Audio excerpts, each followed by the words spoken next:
अस्सलाम वालेकुम नाजरीन, आप सबको अपने YouTube चैनल न्यू आइडियाज़ में खुश आमदीद कहता हूँ। नाजरीन, अभी थोड़ी देर पहले मैंने अपने चैनल पे एक वीडियो अपलोड की थी। अगर आप लोगों ने वो नहीं देखी तो उसको देख लें ताकि बात की समझ आ सके। उस वीडियो में एक औरत, एक लड़की जो गुजरांवाला की रहने वाली है, उसने पुलिस पे ये इल्ज़ाम लगाया था कि मोहल्ले के कुछ लोग हैं जो हमें तंग करते थे, हमें मारने की धमकी दी है। तो मैं अकेली थी घर में, तो मैंने 15 पे कॉल की पुलिस की मदद के लिए। तो पुलिस ने एक ASI जिसका नाम मुबशर है उसको मेरे घर में भेजा। तो घर में मैं अकेली थी, मेरी माँ थी और छोटे बहन भाई थे। तो उस ASI ने घर में मेरे साथ ज़्यादती की। उसके बाद वो लड़की कहती है कि मैं थानेदार के पास गई, उसको सारी बात बताई, लेकिन उसने भी मेरी बात ना सुनी। उसके बाद लड़की कह रही है कि मैं अपनी शिकायत लेके DPO के पास गई। तो वो लड़की कह रही है जब मैं DPO के दफ्तर पहुंची तो उस दफ्तर के बाहर वो ASI मुबशर भी था। उसने मुझे देखते ही कहा कि तुमने मुझे DPO साहब के सामने भाई बोलना है और कोई भी मेरे खिलाफ बात नहीं करनी। अगर तुमने मेरे खिलाफ कोई बात की तो मैं तुम्हें गोली मार दूंगा। वो लड़की कहती है मैं DPO साहब के पास गई, उनको सारी बात बताई जो कुछ हुआ था। तो DPO साहब ने मुझे कहा कि तुम बात को यहाँ रफ़ा दफ़ा कर दो, इस बात को दबा दो और अपना ये केस जो है वापस ले लो। मैं वादा करता हूँ कि मैं तुम्हें इंसाफ दूंगा। तो उसने कहा कि मैंने कहा जब मैं अपना केस ही वापस ले लूँगी और अपना बयान बदल दूँगी तो कौन सा इंसाफ मिलेगा।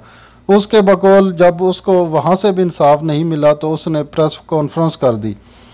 उसकी सारी जो रुदात थी मैंने आपको सुनाई है, उसकी वीडियो भी लगाई थी। लेकिन अब जो तस्वीर का दूसरा रुख है वो भी सामने आया है, दूसरी जो पार्टी है उनके बयानात भी सामने आए हैं, वो भी मैं आप लोगों के साथ शेयर करता हूँ। एंड पे मैं ख़ुद कुछ नहीं कहूँगा, उनकी वीडियो लगा रहा हूँ, आप ख़ुद उनकी ज़ुबानी सुन लें।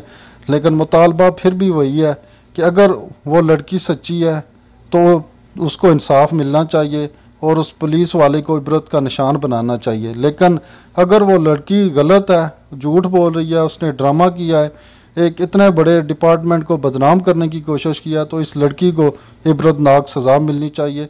ऐसी सज़ा मिलनी चाहिए ताकि आइंदा कोई भी ऐसी बात करने से पहले 1000 बार सोचे। दोनों सूरतों में सज़ा ज़रूरी है। जब तक सज़ाएँ नहीं मिलेंगी तब तक ये सिलसिला चलता रहेगा। इन जैसी औरतों की वजह से अक्सर जो मज़लूम लोग होते हैं, लोग फिर उन पे भी यकीन करना छोड़ देते हैं। यही एक छोटी सी एक वीडियो थी। आप लोग अभी जो दूसरे लोग हैं जिन पे इन्होंने इल्ज़ाम लगाया है उनकी बात उनके मुंह से खुद सुन लें। मिलते हैं नेक्स्ट वीडियो में, तब तक के लिए मुझे इजाज़त दीजिए। अल्लाह हाफिज़। गलत है बिल्कुल। ਇਹਨਾਂ ਦੇ ਜਿਹੜੇ ਵੀ ਕਸਟਮਰ ਆਉਂਦੇ ਨੇ ਸਾਡਾ ਦਰਵਾਜ਼ਾ ਖੜਕਾਉਂਦੇ ਨੇ ਕਿ ਕਿਹੜੀ ਬੱਚੀ ਆਈ ਹੈ ਬਾਹਰੋਂ, ਉਹਨੂੰ ਅਸੀਂ ਮਿਲਣਾ ਹੈ। ਤੇ ਅਸੀਂ ਬਾਹਰ ਨਿਕਲ ਕੇ ਬੋਲੇ ਕਿ ਜਿਹੜੇ ਕੰਜਰਾਂ ਨੂੰ ਬੁਲਾਈਦਾ ਉਹਨਾਂ ਨੂੰ ਆਪਣੇ ਘਰ ਦਾ ਐਡਰੈਸ ਤੇ ਪੂਰਾ ਦਿਆ ਕਰੋ। ਤੇ ਸਾਡੇ ਗਾਲ ਪੈ ਗਏ ਨੇ ਮੇਰੇ ਭਾਈਆਂ ਨੂੰ, ਪੁਲਿਸ ਤੇ ਪ੍ਰੈਸ਼ਰ ਦੇ ਕੇ ਇਹਨਾਂ ਨੂੰ ਪਰਚਾ ਕਟਾ ਦਿੱਤਾ ਮੇਰੇ ਭਰਾਵਾਂ ਤੇ। ਚਾਰੇ ਭਰਾ ਮੇਰੇ ਅੰਦਰ ਨੇ, ਤਿੰਨ ਚੱਕਰ ਲਾਉਣ ਡੀਆਂ ਥਾਣੇ ਤੇ। ਮੇਰੇ ਅੱਬੂ ਇੰਨੇ ਸ਼ਰੀਫ ਨੇ, ਉਹਨਾਂ ਨੂੰ ਮਸਜਿਦ ਦਾ ਰਾਹ ਆਉਂਦਾ ਤੇ ਸਿਰਫ ਘਰ ਦਾ ਰਾਹ ਆਉਂਦਾ ਹੈ। ਤੇ ਆ ਮਹੱਲੇ ਵਾਲੇ ਚੰਗੇ ਨੇ ਜਿਹੜੇ ਸਾਡੇ ਨਾਲ ਚੱਲੇ ਨੇ ਕਿ ਅਸੀਂ ਤੁਹਾਡੇ ਨਾਲ ਚੱਲਦੇ ਹਾਂ। ਕੱਲੀ ਮੈਂ ਜ਼ਲੀਲ ਹੋਣ ਦੀ, ਕੱਲੀ ਸਾਰੇ ਦਿਨ ਚੱਕਰ ਲਾਉਂਦੀ ਹਾਂ ਥਾਣੇ ਤੇ। ਮੇਰੇ ਭਰਾ ਆਉਂਦੇ ਨੇ ਕੀ ਕਰਦੇ ਤੁਸੀਂ ਸਾਡੇ ਮਾਰੇ, ਅਸੀਂ ਤੇ ਮਾਰ ਚੱਲੇ ਹਾਂ, ਫਾਇਰ ਲੱਗ ਚੱਲੇ ਹਾਂ। ਡਿੱਟੀ ਤੇ ਜਾ ਕੇ ਇਹਨਾਂ ਨੇ ਸਾਡੇ ਮੁੰਡੇ ਬਣਾ ਦਿੱਤੇ ਨੇ ਕਿ ਸੁਲ੍ਹਾ ਕਰਨੇ ਆ। ਪਿੱਛੋਂ ਅੱਜ ਫਿਰ ਪੁਲਿਸ ਗਈ ਹੈ ਸਾਡੇ ਘਰ, ਸਾਡੇ ਬੱਚੇ ਇੰਨੇ ਪਰੇਸ਼ਾਨ ਹੋਏ ਨੇ, ਸਾਨੂੰ ਇੰਨਾ ਉਹਨਾਂ ਨੇ ਪਰੇਸ਼ਾਨ ਕੀਤਾ, ਇੰਨੇ ਗੰਦੇ ਲੋਕ ਮੁਜਰੇ ਕਰਨ ਵਾਲੇ ਚੋਰ ਲੋਕੀ ਕਮਰੇ ਆਉਂਦੇ ਨੇ।